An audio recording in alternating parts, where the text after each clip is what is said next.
దారాదేవి శక్తిపీఠం గురించి ఈ వీడియోలో తెలుసుకుందాం.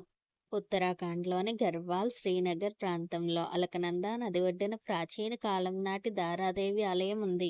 గుడి అలకనందా నది మధ్యలో ఉంటూ నది యొక్క దారను నియంత్రిస్తుంది కనుక ఈ అమ్మవారికి దారాదేవి అని పేరు వచ్చిందని ఒక కథనం. ఈ తల్లి ఉత్తరాఖండ్ యొక్క శక్తి దేవతగా, శారదాంబ యొక్క కొంగు బంగారు దేవతగా పూజింపబడుతోంది. దారాదేవి కాళీమాత ప్రతిరూపం, శక్తి స్వరూపిణి.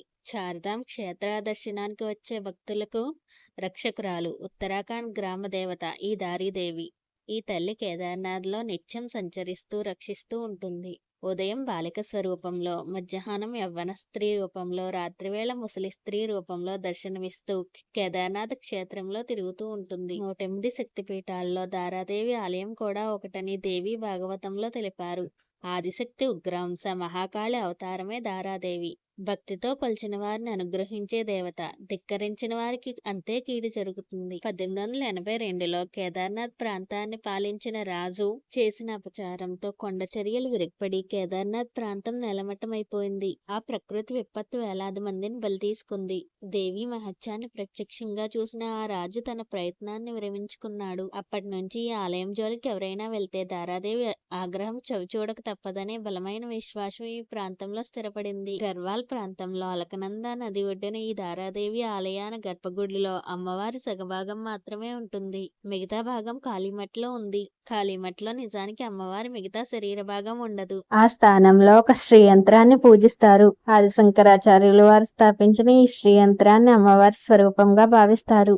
ఈ పీఠానికి ఉత్తర దిశలో కేదార్నాథ్ జ్యోతిర్లింగం ఉంది. సుమారు 800 ఏళ్ల క్రితం ఉత్తరాఖండ్లో గార్వాల్ ఎగువ ప్రాంతంలో వచ్చిన వరదలకు ఒక అమ్మవారి విగ్రహం కొట్టుకువచ్చి ఇప్పుడు దారాదేవిని ప్రతిష్ఠించిన ప్రదేశంలో ఉన్న ఒక శిలకు తగ్గింది. దాంతో అక్కడున్న శిల విలపించిందట.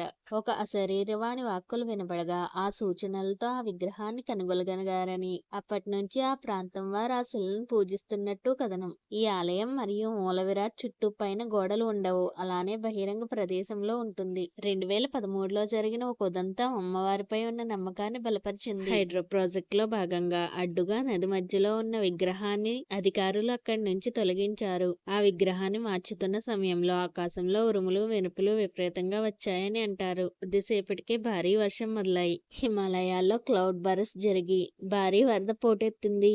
ఇదంతా అమ్మ ప్రకోపించడం వల్లే సంభవించిందని అక్కడ స్థానికులు చెప్తారు. ఎంతో ఆస్తి నష్టం, ప్రాణ నష్టం జరిగినా అలకనందా నది మధ్యలో ఉన్న కేదార్నాథ్ ఆలయం మాత్రం చెక్కు చెదరకుండా ఉండడం, ఆలయంలోని శివలింగం వరదలో కూరుకుపోకుండా ఉండడం అంతా అమ్మ మహిమేనని చెబుతూ ఉంటారు. దారాదేవి ఆలయం శ్రీనగర్ నుండి రుద్రప్రయాగ్ వెళ్లే మార్గంలో వస్తుంది. కాబట్టి కేదార్నాథ్ లేక బద్రీనాథ్ వెళ్ళినప్పుడల్లా ఈ ఆలయాన్ని దర్శించవచ్చు.